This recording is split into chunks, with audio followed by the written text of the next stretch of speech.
A recovering nonprofit executive. During her 20 plus years in the field, she served 7 nonprofits in Washington and Colorado in various leadership roles. A seasoned board member, she has served on boards in 7 states focused on health, athletics, and education. Having served as both staff and board, she's got the scoop on what it takes to run a healthy, vibrant, and visionary business, all while having some serious fun. A Montana native, Kari is based in Coeur d'Alene, Idaho, and Jackson, Wyoming. She brings the office and toolkit to her client and works with nonprofits to support people like you, increase revenues, and rethink strategies to move missions forward. So, welcome, Kari. We are so thankful to have you here today and really excited to hear what you have to say. I imagine some people will continue to trickle in, but we just want to honor your time and just lead as you see fit. This can be as Yeah, formal or informal as you'd like to make it. perfect. Well, it's always the beauty of having a small and mighty group is it means we actually have more time for questions, right, and dialogue. So, Sarah and Andy, hi, I'm Kari. So when I think it's important for backstory in terms of how the heck I'm here and why the heck I'm offering this to NNC members. So I was a exec for a long time, and so much of what I talk about with clients and with nonprofits comes from my own school of hard knocks, right? Of things that I wish I could have a do-over on, or oh man, if I was running an organization again, here's a tool that I wish I would have had, right? Like 15 or 20 years ago. And I continue, it happens every 4 years, right? Certainly around election time, but it also happens every time we go into budgeting, in that there is a thing that a nonprofit needs, and there's not resources for it, right? And the thing that typically pops up is, oh my heavens, we're all running around like chickens with our heads cut off. We need a plan. And then someone says, oh, that's too expensive, or we don't have enough time, right? Or who are we supposed to engage in this process of moving our mission forward? And so when I had first met with Allie and Aaron, I said, I'd really like to talk about how rethinking how we plan organizationally, because one of the reasons also when people are being really honest with me about why we do strategic planning or why we don't do strategic planning, it's this just feels really overwhelming, and I would just rather do things the way we've always done it, right? I'm hoping today there are some tips and tools that I can share that you'll pick one or two that might resonate with you, and that you can actually move into your organization to move this forward and whatever planning time it is for you. There's also going to be at the end of this a link for you guys to be able to hop on my calendar. Allie knows this, Aaron knows this, but for 10 years, I have offered free nonprofit therapy calls every Monday afternoon between 12 and 3. And no, I'm not a licensed therapist. My attorney likes to have me remind folks of that, right? They're half-hour calls, they're confidential. You never need to be a client. I have a general feeling that most nonprofits don't need to hire folks like me, right? They just need a space that they can pause in to say, hey, I have a question about this, or I don't know where this resource is, or can I practice saying this to you before I say it to my boss, right? So if there's something that resonates with you or you want to dig into further, you're welcome to hop on my calendar. So a couple more pieces about me, right? So we have the lovely bio, right? And Al gave you the sordid backstory. I had no idea that this sector existed when I was going to school. I graduated from Meade in Spokane, but I started high school in Whitefish and grew up in Red Lodge.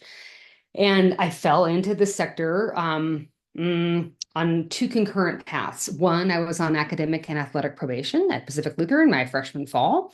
Thought I was going to be a doctor, and it was pointed out to me that math and science were not high points in my academic career, and perhaps I should be looking at something else. And that something else ended up being a communications degree with an awful lot of work study in the development department at my alma mater. And that's where I learned to ask for money. Not well, by the way. And that's also what I learned more about this sector. And I was hired in 1993 by Lutheran Community Services in Tacoma, way back when you had to apply for jobs on a typewriter, right? So I've had the good fortune of seeing, tech come, far along, but also just how we approach this as a business model. And the other thing that I think it's important for you all just to keep in the back of your head is we run a business, right? We're taxed. Yeah, our tax status is just that, right? We're a not-for-profit tax model, not a business model. And so when we're talking about planning, the expectation is we're making as much money as possible in support of your mission, right? So my work at Incite, when I started my consulting practice 10 and a half years ago or so, I chose to focus on areas that, again, I mentioned, could I have a do-over, right? So anything having to do with people, right? So how to lead, how to manage, how to work with your board, how to work with volunteers, anything having to do with strategy, right? So strategic planning, fund development planning, succession planning, anything that involves, oh, we need to pause and actually map out where we're going, and anything having to do with setting a strategic direction for the organization. I build nonprofits up from the inside out. So generally speaking, that means I don't care about your mission. I mean, I do. I don't mean that to sound flippant, but I care more about giving you the tools in order to do your best work. And let's see, a fun fact about me, my first case of frostbite, one of many was when I was 6, sitting on the chair at Bridger Bowl, old chair 2. The chair broke, and I was the last person evacuated off of it. And I still love to ski, right? Even because of that. So, all right. So a couple pieces. I mean, since it's the 4 of us, or now 5, right? Hi, Andy. Welcome. I would love folks, if you're feeling brave, to tell me who currently has an active strategic plan at your organization. And so I'm going to pick on Andy first. Andy, can you put something in the chat? I know your mic's not working. And Sarah, if you have one, you can either come off mic or put something in the chat. Hey, Aaron, you can tell me, hey, does United Way, LA does Montana Nonprofit Center, does anyone here actually have a current plan? I'm curious. Okay, so I'm seeing some nodding. Allie, I'm gonna have you look in chat for me because I know better than to try to talk and work the slides and do the chat. The whole thing might come crashing down, right? So can you be my wing? Yes, I've got the chat going, trying to see if anybody's, let's see, post anything about that. Andy Common says he's a marketing consultant for nonprofits, here to support and see what he can learn. So Fabulous. Okay, so Andy, you get to be the good hanger on. I appreciate you being here. All right, so Aaron, you guys have a plan, I'm guessing. Well, we do use United Way Worldwide's like Mhm. overall strategic components. I like there we don't have there's not a 3-ring binder that's labeled Oh, strategic plan that we're getting out every month or anything like that. But I mean we definitely have guidance that we follow. So someplace in the middle of that. sure, sure. And Ellie, how does it work with MNC? Because I recognize that you're kind of under the umbrella, but do you and your organization have a plan or priorities for the year?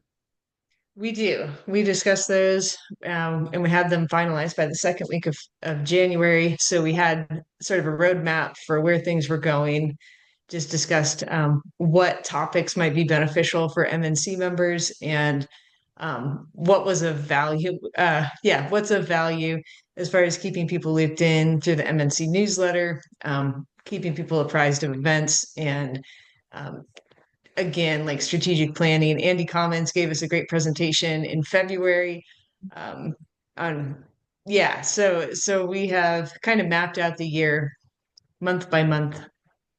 Awesome. Okay. I asked the question, right? So Sarah and Andy, for you two in particular, if you don't have a plan, right, or if you don't know if you have a plan, this might be homework piece 1, right? Is to go and ferret around the office and figure out, have we actually set a strategic direction for our organization? And if we have had one in the past, where is it, right? Just to go and see what we actually have done. And then if you currently have one, right, I always kind of like to start this with what's working, what's not, and why, right?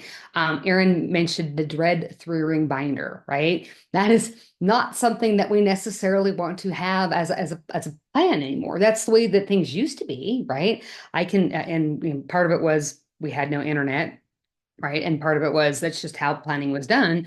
you'd work through this whole process and you'd have this beast of a thing. And maybe it would be shared with folks and maybe you wouldn't, right? And Sarah, I saw your comment in the chat. Thank you. So if you've got one, right, then the next question I always like to start, and this is usually with board, right? And with you as staff, what would you like to start? What would you like to stop? And what would you like to continue? Right. So these are always, I think, formative questions for an organization. Today, right, I'm just going to explain some of the differences between how we have done planning versus thinking about might you instead want to utilize something that we would call a strategic framework. And it doesn't matter to me, right? What matters is that you have a plan, right? Every organization is going to have a little different need. If you've got a larger board, the organization is tenured, there's an awful lot of structure. The traditional planning model may work great for you, right? And that's fine. If you are a smaller or nimble organization looking at using a strategic framework instead, it might be the right thing for you. What matters to me is, are you actually implementing the plan, right? And we're going to talk more about, hey, we're not going to do this thing anymore where we get together and talk about all the stuff and pat ourselves on the back for a job well done and then let it sit for 3 years. Like that's not the purpose of a plan, right? And because a client just asked me this earlier this week, well, what happens if you're in the middle of a plan, but you need to change some things? Like, how do we go and do that, right? And it's a great question because your plan is not static, right? We are not static organizations. And so it's important to be able to have this be an active document, right? Or an active plan where you feel like it is okay to make changes or augmentations to it, and then how we document that, right? So let's see whether we can move this forward. Okay, so strategic, what's the difference, right, between a traditional strategic plan and maybe a strategic framework? Well, if you think back to, and Sarah, you can kind of do some thinking in your head about, was this your organization? Traditional strategic planning, and again, there's nothing wrong with it, is more of a formalized process, right? There's a written list of actions that accompany, right, goals and objectives that the organization has committed to in order to fulfill, right, the plan. Plans in the past have been 3-year plans, 5-year plans. I've been involved in a lot of 10-year plans.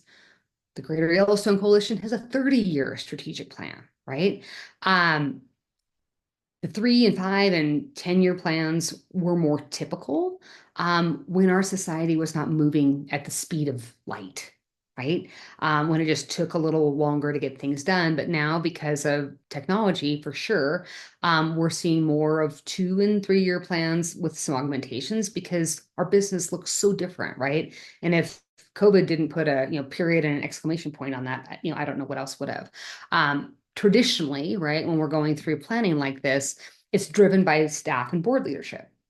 And again, there's nothing wrong with this model, right? Nothing wrong, right? I will always champion it because it means you have a plan, right? It means there's been alignment on where we are going, not where the board is going, not where staff is going, right? But where we are going as an organization, and it helps to provide structure, right, for your organization. Now, a strategic framework, right? We talk more about setting organizational priorities, and frameworks often work differently, right? Or better for organizations that may not be very large, where they may not have a large constituent base yet of people that you serve. When you think back to the traditional framework, you're getting data from the community that you're delivering mission to. So I'll give you an example of some of the information that typically goes into a traditional strategic plan. I was just with a client in Gillette, Wyoming last weekend doing their planning process. And in advance of that, I had been in Gillette in January conducting in-person interviews, focus groups, and some online surveys of a snapshot, right, of this organization's constituents. And then that information, comes back up to staff leadership and the board for them to consider. Well, that works because they're a 50-year-old organization, right? They've got this huge group of individuals they've served through the college there. And so it's easy for them to ask for feedback. Well, if you're a younger organization or haven't yet really started to be able to deliver on program, or on, missional pieces, it's easier to say, hey, what are our priorities for this year? And Ali actually gave a really good example of that, right? Like, what are we doing this year, right? What are the overarching guidelines that are going to guide that work? And how can we be responsive to change? So again, two different pieces, you're getting to the same place, but it's what type of planning is going to work for you.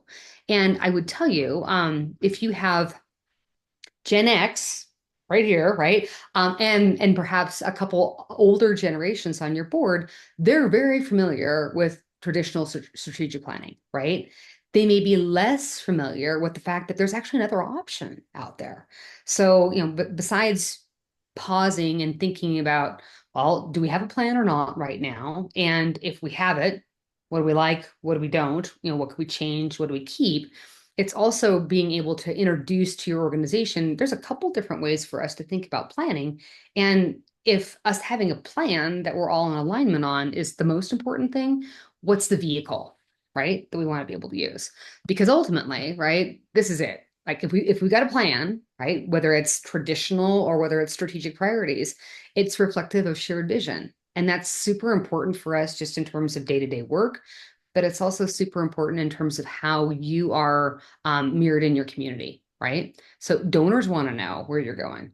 Partners want to know where you're going, what the plan is, right? Constituents or clients, right? Or those you serve want to know. And it's so much easier when we're in lockstep, right?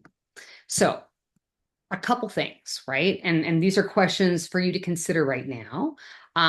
They're questions for you to consider afterwards, because I will make sure that Ali gets you the slide deck so you guys can take this back and share it with others. Ultimately, before you go ahead and think about planning, it's a chance for you to be able to think that they have essentially I'm blocked her from communication. let's see. So what we want to make sure that we ask, and this can be you and your team, right? You might have a team of one, right? It's you, right? And your shadow. You might have a small team in the office. Maybe it's a larger team in your board, right? When you're really considering what model is going to work for you, it's, do we need to involve others in the community as a part of your planning process, right? As I mentioned earlier, if you've got a small shop and you don't have a huge donor base yet, or if you don't have a myriad of people that you're serving, you might be really internally focused, right, on setting this plan. So maybe just this setting an organizational framework is great. Part of the planning process, right, when you're thinking about mission is, and I'm working with a group in Manhattan, Montana on this right now, is it time to align with another organization, restructure, or merge?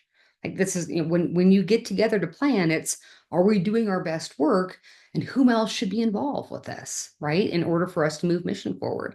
Oftentimes, and I heard this at the last M&A conference that was in Missoula a couple years ago, we still hear an awful lot of, we're in competition with language instead of, no, we are in collaboration with language, right? And when we are actually pausing, right, to plan, it's a great time to be able to do a landscape assessment to say, who else is doing like work? And could we work differently together?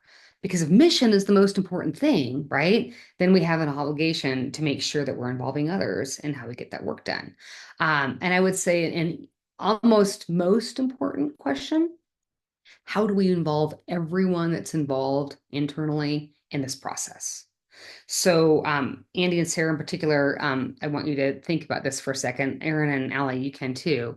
Um, how has it worked in the past at your organizations? Has it been board led? Has it been staff led? Has it been a random ad hoc task force that's not really associated with anything, right? And it kind of works in a vacuum. And has that been helpful or not? Right. And you don't have to answer, right? But being able to have kind of a stake in the ground to say, how has this worked before?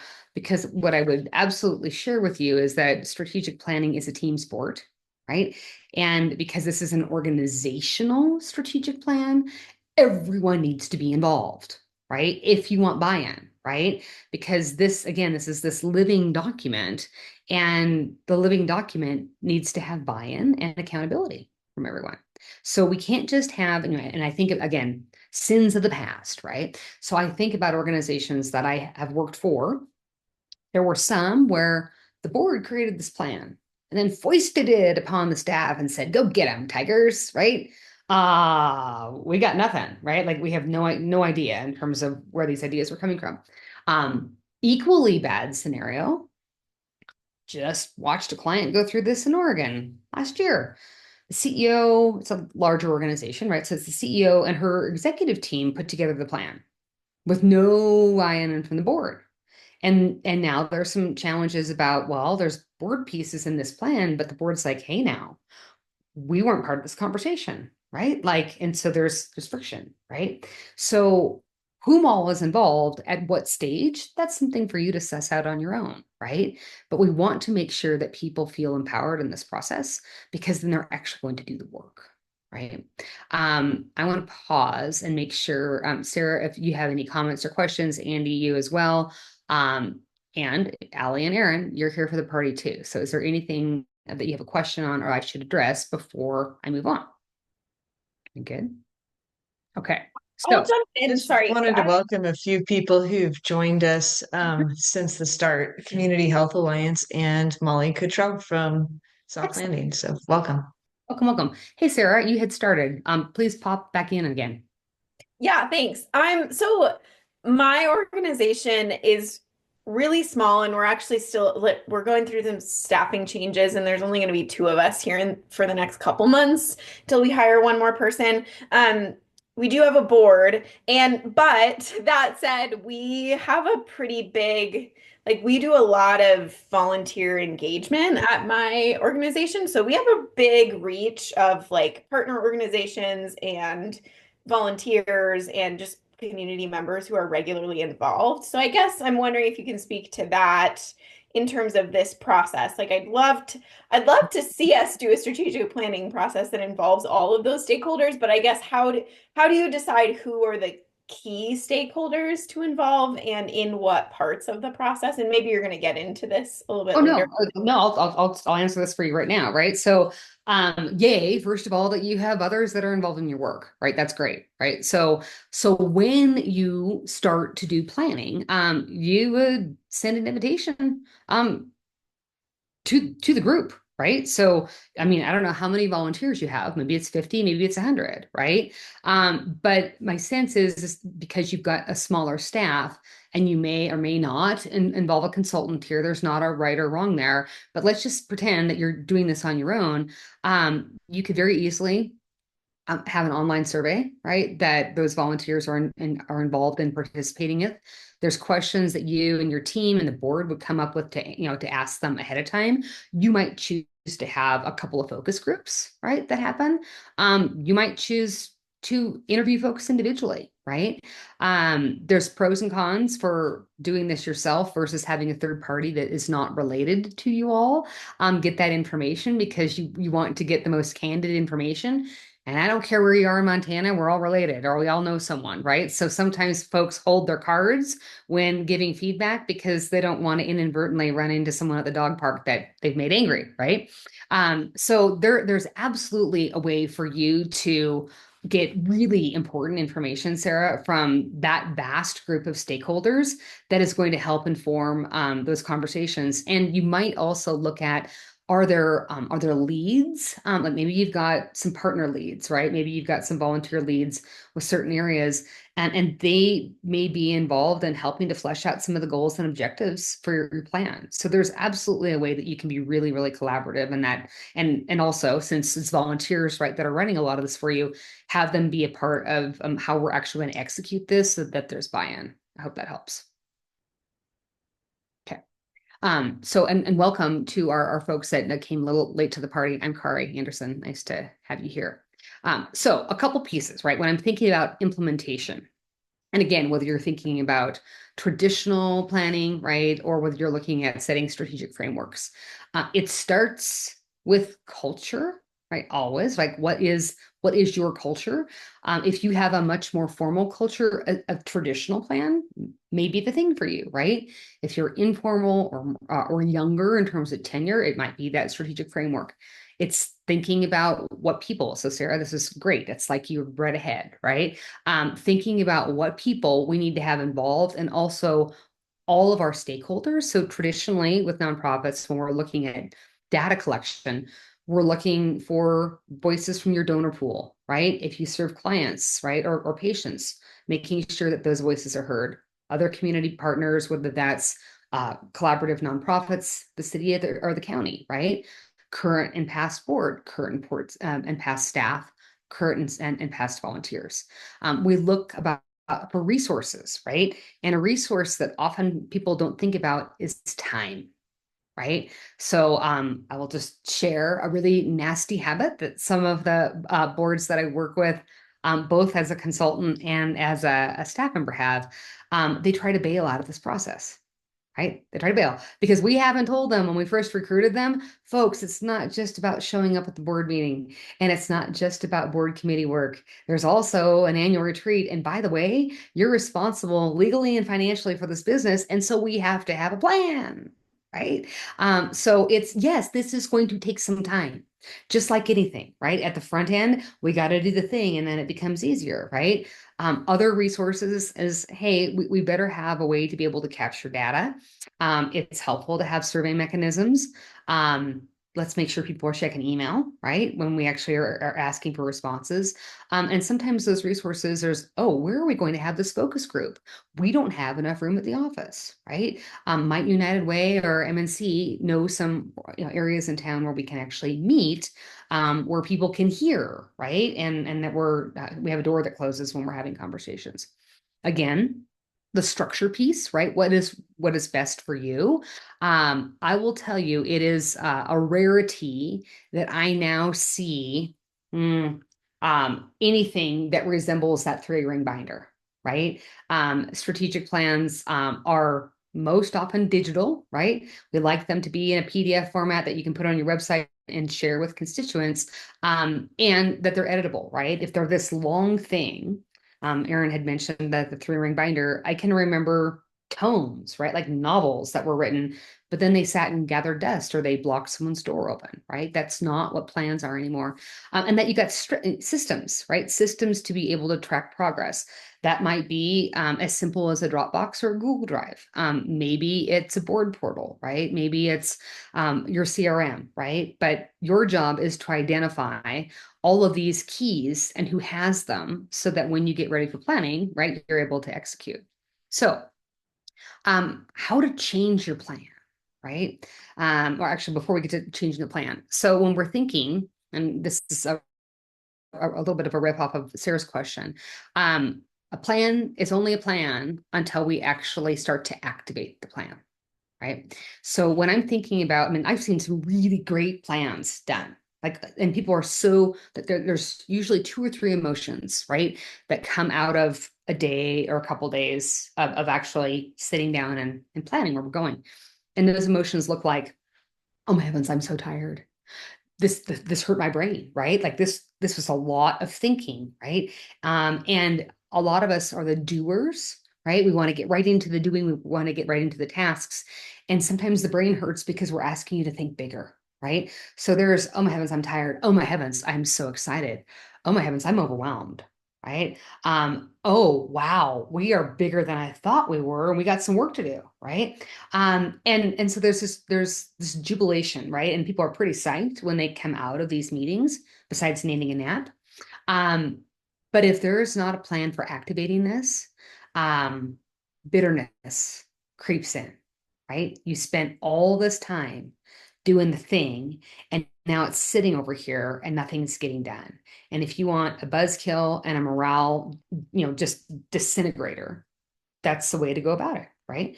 So I had a board member ask me last weekend, right, in Gillette, they said, okay, so we've just done this, but how do we move this forward, right? Well, first, if I'm writing your plan for you, it's not just about the big thing, right? In terms of priorities and direction and goals, then there's objectives, and then there's deadlines, And then there's, dates, and there's metrics, and there's also responsible parties, right? Well, I can be bossy pants all I want, but y'all have to actually move on this thing, right? And so the way that we see organizations move this forward, and again, it doesn't matter how simple or how complex your plan, your strategic plan or your strategic framework helps to inform what's on your board agenda. That's a fabulous place to start, right? It helps to inform board committee work, right? Depending on where your organization, what a priority is, right? You may have identified during strategic planning that there's some board work that has to be done. Maybe it's some financial efficiencies, maybe it's board governance, maybe it's, oh my heavens, we don't have a pipeline, right, for board development, right? So whether it's executive or fund development or governance or finance, there may be some board work that's done in committees that actually moves your plan forward. If you are staff, your performance objectives for the next 3 years, if that's a 3-year plan, are going to be informed by your plan, right? The plan can't live over here and then you be doing this work, right? They've got to be tied together. And if they're not, something happened, right? During the planning process where there's not alignment at all, right? The strategic plan is going to help inform staff meeting agendas, right? Or maybe one-on-one meetings that you have with people that directly report to you, whether that's a staff partner, whether that's a volunteer. So this is where the rubber really hits the road on this. So strategic planning, and I always, warn folks that I work with, at the end of our planning day, I'm like, oh, the best is yet to come, right? Like this is day one. And we've got 2 or 3 years, right, of now moving this forward.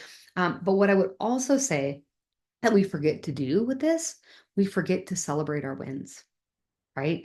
That plan is big, right? Whether it's 1 page and you've got 2 people, right, that are kind of having to do the lifting, or whether it's, 27 pages and, and 5 priorities, we forget to actually celebrate when we get things done. And that's the best motivator of all, right? So that also should inform something at a board meeting, right? Where we're calling out an early deadline, right? Or a board director who's really spearheaded this particular piece, or a staff member who's crushed it, right?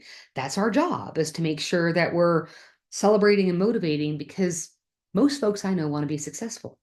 And if they've had a success and they're recognized for it, they'll do it again, right? They'll do it again.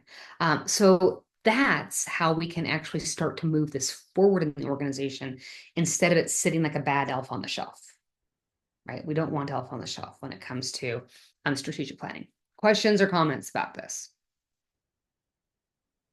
Anything? Okay. So should we use the software platform? That's, the other question. Again, I'm 19. I've only been doing this, a couple years. There's actually software now that monitors this stuff. It does not matter what you do, right? There's probably 17,000 different ways that you can write a plan, right? Whether it's old school on paper, or whether it's in a Gantt chart or an Excel spreadsheet or a PDF, like, it does not matter. What matters is that you use it, right? But this might be part of your cultural conversation is, well, what's the right thing for us so that we can keep it top of mind for everyone. So how to change, right? So sometimes something goes bump in the night, right? So traditional plan, right? Strategic priorities and strategic framework, doesn't matter, right? Something happens. Well, we should talk as we're actually creating your first plan, how we're going to change it, right? And that literally might look like a policy or a procedure. A client that I'm working with right now has actually put into writing that if there's any changes that happen with the plan, they've got to be approved by the board. If the changes are to the overall mission, vision, values, and top level goals, because that's the board's purview, right? The board should not be mussing around with how you're going to get there. That's the staff and volunteers' job, right? So this might work in your organization, it might not, but this is just like having a succession plan. It is better to talk about this before you need to do it, right? Because I can assure you folks, we work and live in the business of people. There is going to be a change that has to happen, right? I ran into this a couple weeks ago where a client is halfway through a 3-year plan, and they've got a pretty audacious sea change that they have to make in their organization regarding funding. And this was before the January executive actions that happened in Washington, D.C. And there was a donor that came forward with, I hesitate to call it a transformational gift. It is a gift that has 8 zeros on the end of it for this organization. And it comes with some strings. And the old school way of doing things would be, yes, let's take this on and continue everything else in the plan. And that is not how we can do things, right? So they needed to pause to say, all right, there's more pros and cons of bringing in this revenue, but we are going to have to pause something else in our plan because we cannot be on this hamster wheel forever, right? We cannot do this. And we are not in the, in the olden days, it was yes, and yes, and yes, on, we'll just take all this work on, right? And not give our staff a pause. So having language as to how we're going to change things, because something's going to change, right? There's going to be an opportunity. Maybe there's a setback, right? All of that's okay. Your plan is not static, right? Have a plan to how to change it. Date the plan, right? So we've got some folks that are better about this, right? When you first put your new plan on paper, let's make sure somewhere on it that it was board approved, because that's a thing, right? The board has to approve your strategic plan. It's an accountability piece, right? It's an engagement piece. Make sure there's a date on it, right? So this was when this plan was ratified, right, or approved by the board. And make sure that it's on each page of the plan. That seems silly, right? Until it's not, right? Because it's really easy for folks to get in and do some workarounds, especially if it's in Google Doc, right? So date the plan. Make sure that there's a revisions page, right? Think about how helpful this would be as a new board director or as a staff member who maybe came in a year after the plan was first ratified. You can follow along, right? And see, oh, this was what was originally, like, this is where we were going. Here's where there were some changes and why, right? Here's, these things are the same, right? But these things are different. I never thought about this when I was a staff member, right? I just went along and did my thing. And then we had some, let's just call it not mission driven others that were involved that actually went in and changed some plan information. And no one was looking at it. And all of a sudden it's like, wait a minute, how'd this creep in here? Like, this isn't where we're supposed to be going, right? Or what we're doing. So just having this, right, to keep folks honest is helpful. Update your revision dates, right? So that's also a piece. Like, you're going to have more revisions. I'm working with a client in Driggs, Idaho right now, where when we put their plan together 2.5 years ago, they're the city ice rink in town, and the city was not playing with them at all. Like, no funding, no nothing. Well, there's a new city manager, and now the city's playing, and they have a revision that they needed to do because they've got a partner, right? That needs to be documented somewhere, right? There might be a time, right? If you are finding that this document looks more like a rough draft of the 5-paragraph essay that you did in 7th grade, it might be time for a new plan, right? If it looks like a write-up, right, with more comments than an actual plan, it's a pretty good indicator that you guys have outgrown the plan and it's time for a new one, right? That's okay. And yes, that's work, right?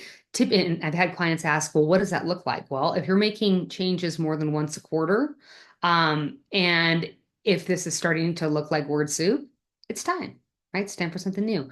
Does it mean you need to go through the full process again? Maybe, right? Or does it mean like a revision? Maybe, right? That's up to you. The big piece, though, is, well, do you need to reissue this to your stakeholders? So I'm not sure if any of you do this now, right? But a requirement that I have with clients that I work with in the planning process is, once the board has approved the plan, this is shared publicly. This is a big deal, right? So what does that look like? Well, it should be on your website, right? Minimally, a promise that I make to anyone that participates in those interviews or focus groups or surveys is they get a plan too. They gave me their time, right? Let's just pretend I was doing some work for Allie at the Missoula Nonprofit Center. If I had 77 community members that participated in interviews, focus groups or surveys, I'd want to make sure that they knew here's the final product that they're a part of, right? They help with this. And so they're champions of yours, right? So we want the public to have this. We want your donors to have this, right? We don't have to pay for it going out in print via mail anymore, right? We have other ways to do this. But I would absolutely say if there are big changes, right? So once you've already sent this out, right, initially, if there are big changes, again, that the board had to approve, I would want to get the changes back out to the public, right? Not your action steps. That's your work plan, right? That's your show.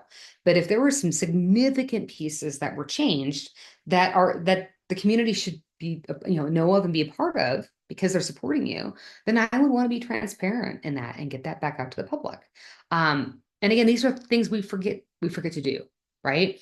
I think about all the plans that I've been involved with that never had dates on the bottom, right? Or revisions or who adopted what, or oh my heavens, that was a significant change. And we didn't share that with the public. And then we wonder, well, why is the public not supporting us? It's our fault, right? Like we haven't talked to them. So a couple of you might be in this spot right now, right? I asked this question last week to a group. I said, executive directors, where is your plan? They did not know, right? And some of them was, well, literally they didn't know. They were just hired. Others were, I think we have a plan, but our board hasn't talked about it in years, right? And others were, well, the format was clunky, and so I just decided not to use it. So the question I always ask of folks is, if you have a plan, is it gathering dust? And if so, what changes should be made to the plan to make it shiny and new, right? Is it something just as simple of, oh, let's just get it onto the shared drive so everyone can access it? Is it time because our organization looks different than it did 2 years ago, for us to present updates to our leadership team? And what are those ideas, right? So this is an opportunity for you to think about, and I know Sarah, you guys are working through it. If it's minor changes or major changes, and who needs to be involved in those conversations. A couple other pieces for you all to consider, right?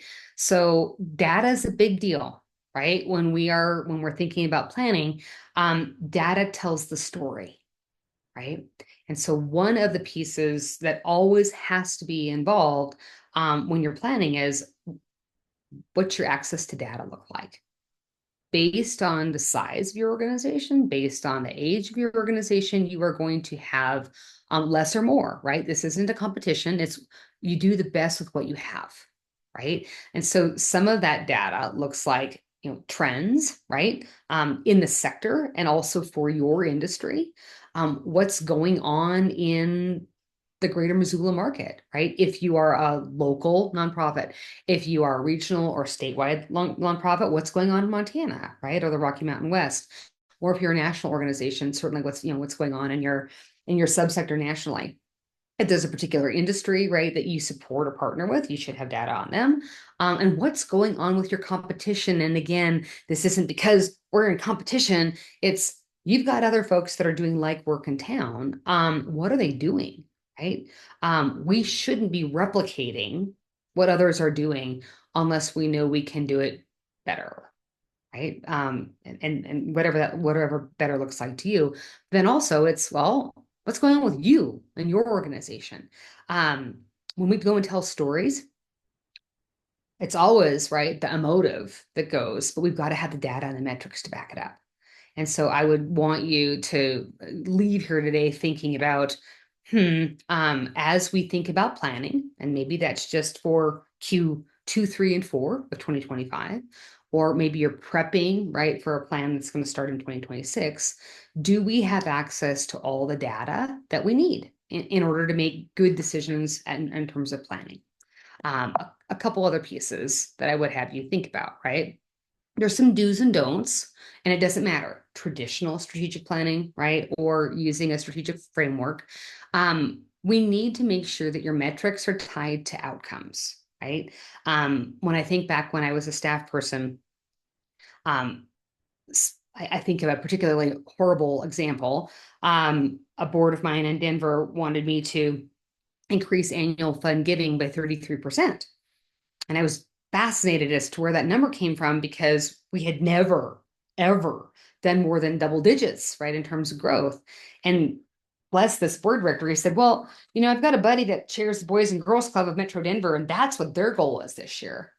And I said, how about we actually look at our database to see what we've done over the past 3 years and actually tie our goal to that data and then set a stretch goal, right? So making sure that there's actually metrics, to outcomes, making sure that everyone knows what's being measured and why, right?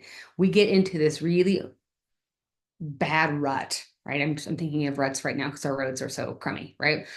We get into this rut of just, oh, we're going to measure this, we're going to measure this, measure this. Well, what happens if you don't do that program anymore, right? What happens if you're not providing that service? What happens if this isn't important? It's easy to continue to do something, but if it doesn't matter, why, right? Limit the number of measurements. Right? This is a strategic plan, right? This is not your 27 item checklist, right? So we want to limit the number of measurements because we want people to be successful in this, right? If there are performance rewards that staff might get, we need to directly link those metrics to that, right? It's a lot easier for staff to be successful if they know how they're going to be measured. Again, because we're in the business of people, we're going to fail sometimes. It's okay. Right. It's okay. If your organization does not yet have a culture of it being okay to fail forward, this might be the time, right? That we start thinking about how can we put a safety net in where people know that they can do their best work. And if they trip and fall sometimes, it's okay. Right? That it's okay.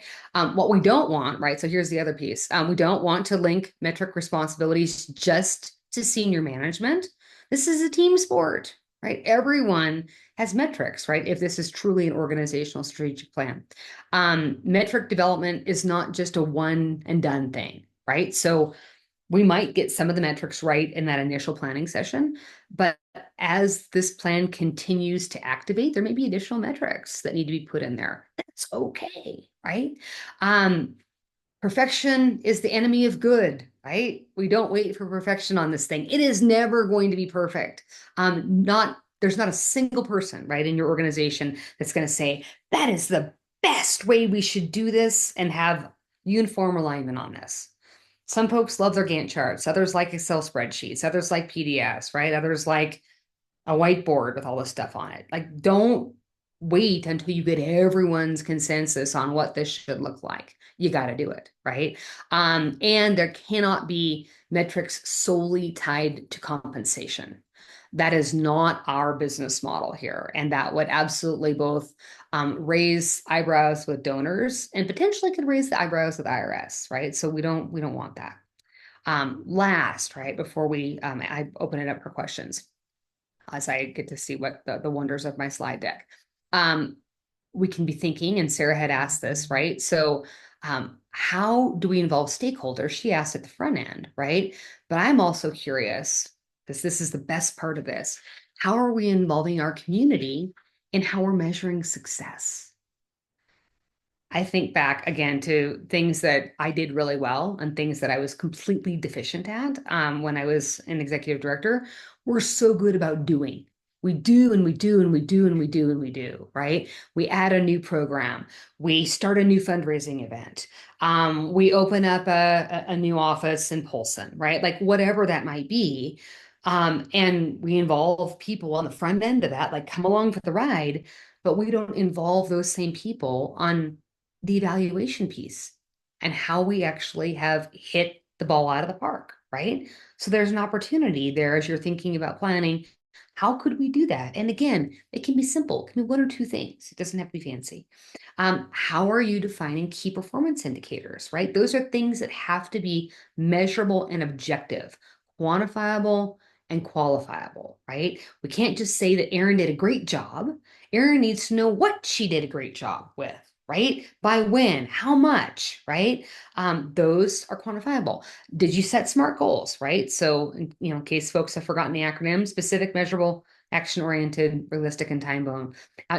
And do you also want to set fast goals? Frequent, ambitious, specific, transparent. There's not a right or wrong, right? But having SMART and or fast, those are things that are objective, right? And I will always rep for the staff, right, that are on the call today, right? And though I've been bored, right, I've always been you. We want goals that are objective, because those are pieces that are measurable, right? Whether someone likes you and how you're doing the job or not, right? We want you to have things that you can quantify or qualify. Not, well, I didn't like how she did that. Doesn't matter, right? What matters is we get to the thing, right? That's the autonomy and the latitude that each of us need and crave in order to do our best work. So I think, as you're thinking about what's the best thing for us, or maybe there's a couple of pieces we can tweak, to make this process more understandable, more of a team, team sport, right? How else to engage others. I would want to be thinking about what's the most important thing for you to accomplish right now. Is that the type of planning we want to do? Is it partnering with others that are within our organization to get it done? Is it involving stakeholders to give you more data, right? Whom else should you be gathering information from? And you might not like it, right? But you've got that information to consider as you're setting, the next path for your organization. It's a really interesting list. If you can pause just to put it together to say, are we operating in a silo, or should we be getting other perspectives in order for us to do our best work?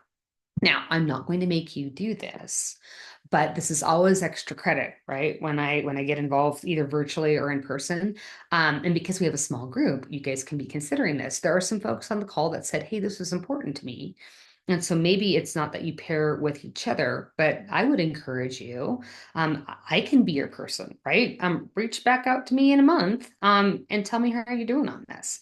Or if you've got a friend or a peer, right, in the sector that you recognize on this call, this is also strengthening that accountability muscle, right?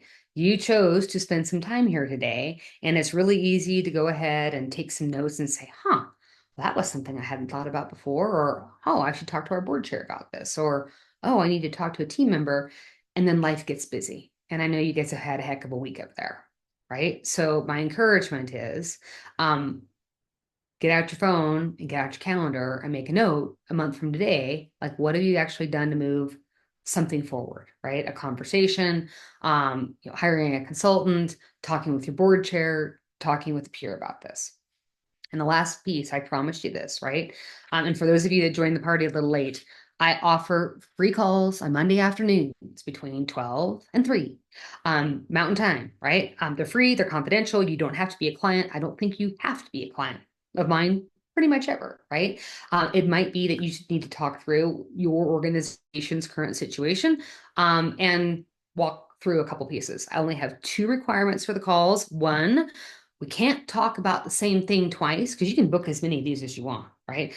Because it means you weren't listening first time, right? So we don't talk about the same thing twice.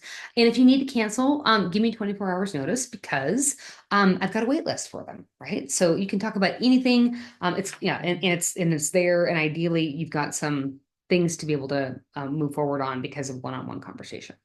So Allie, is there anything that I need to address or answer in the chat before we open it up for any questions that folks might have before we sign off today? Thank you so much, Kari. This is super helpful information and extremely generous of you to donate nonprofit therapy time on Mondays. That's amazing. I think if anybody has questions, now's a good time to ask. And be brave. Or you can, throw rotten tomatoes at me and say, hey, this was not helpful at all, and I really think you need to do this. It's also just fine. Anything from Molly or Andy or Sarah or the Community Health Alliance. Okay. I do have a question. This is Molly. Molly. How's it going?